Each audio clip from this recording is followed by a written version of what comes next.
the biggest Jumla factory and jute factory of India is Bharatiya Janata Party, and the chancellor of this university, the WhatsApp university which propagates all this nonsense, is Prime Minister Narendra Modi himself. What I found amusing are the white lies of Honorable Prime Minister, clearly fabricated, and I think he should start writing scripts for movies. He'll make a great storyteller and a great story writer. This Prime Minister is so inconsistent. He says on the one hand, BRS has funded Congress in Karnataka, and he says that he has not allowed us into NDA. हमें कोई पागल कुत्ता ने काटा है क्या कि NDA में हम जाके शामिल हो जाएं?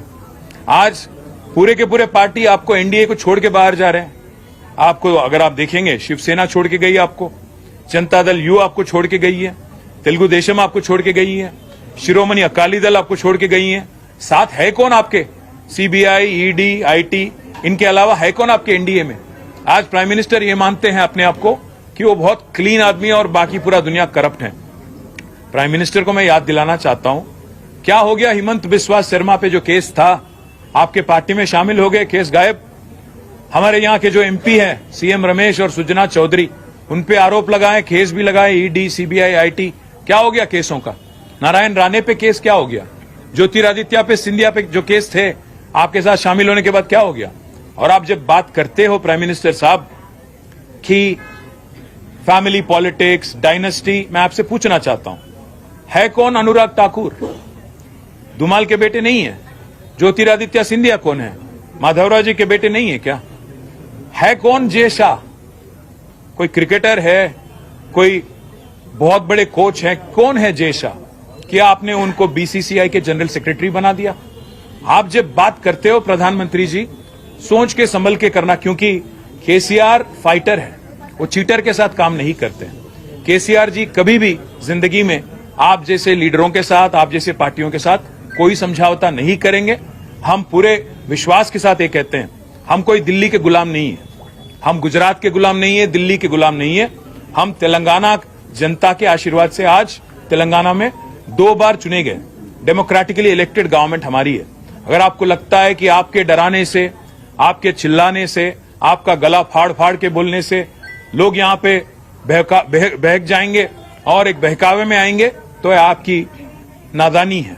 और एक बात भी मैं कहता हूं, उन्होंने ये भी कहा कि हमारे चीफ मिनिस्टर ने उनके पास जाके परमिशन लिया कि मुझे चीफ मिनिस्टर बनाना था। मैं प्रधानमंत्री जी को याद दिलाना चाहता हूं, अगर हमारी पार्टी की कोई फैसला अगर लेना है तो हमारे पार्टी के विधायक लेंगे, हमारे पार्टी के पॉलिट ब्यूरो लेंगी।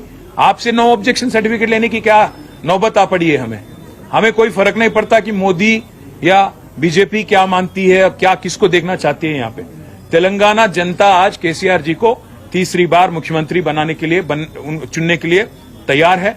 आप कितना भी गला फाड़ लें, कितना कुछ भी बोल लें और कितने भी झूठ बोल लें, जितने भी सफेद झूठ आप बोलें, आप कुछ भी नहीं कर पाएंगे। और मैं आज चैलेंज करता हूं बीजेपी को, पिछली बार जो चुनाव हुए थे तेलंगाना में 2018 में, आपके 105 विधानसभा के कैंडिडेट की डिपॉजिट जब्त हो गई, जमानत जब्त हो गई थी।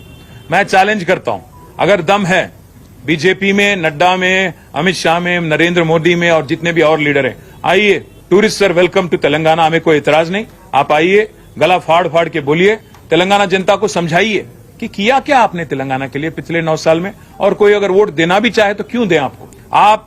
मैं चैलेंज करता हूं, पिछली बार 105 सीटों में आपकी जमानत जब्त हो गई थी, इस बार 110 सीटों में आपकी जमानत जब्त हो जाएगी, और इस बार आपको एक भी एमपी आपको तेलंगाना से नहीं मिलेगा, क्योंकि आप इतने झूठ बोल चुके हो, इतने कारनामे कर चुके हो। और सबसे अहम बात ये पूछना चाहता हूं प्राइम मिनिस्टर, आप ये मानते हो अपने आप को कि आप बहुत ही साफ इंसान हो, बहुत ही करप्ट क्लीन इंसान हो, तो आप क्यों मुखर गए? जेपीसी अदानी के मामले में जेपीसी से क्यों डरते हो? अदानी के मामले में एक बार भी प्रेस के आगे आके क्यों नहीं बोलते हो? जब श्रीलंका की गवर्नमेंट ने खुद कहा कि वो दबाव में उनको लाया गया भारत सरकार की तरफ से, प्राइम मिनिस्टर मोदी ने खुद श्रीलंका प्रेसिडेंट को बोला कि आपको एक 6000 करोड़ वाला कॉन्ट्रैक्ट अदानी को देना है। क्यों आप आज तक नहीं क्लैरिफाई करते हो? क्यों आप बोलते नहीं हो? हर किसी को डरा के, धमका के जो काम चलाने की तरीका आपने सीखा है, मैं प्रधानमंत्री जी आपसे कहता हूं, ये तेलंगाना में ना चलेगी। आपकी जितने भी यहां पे साजिशें हैं, आपकी जितने भी यहां पे कोशिशें हैं, सारे के सारे नाकाम रहेंगे।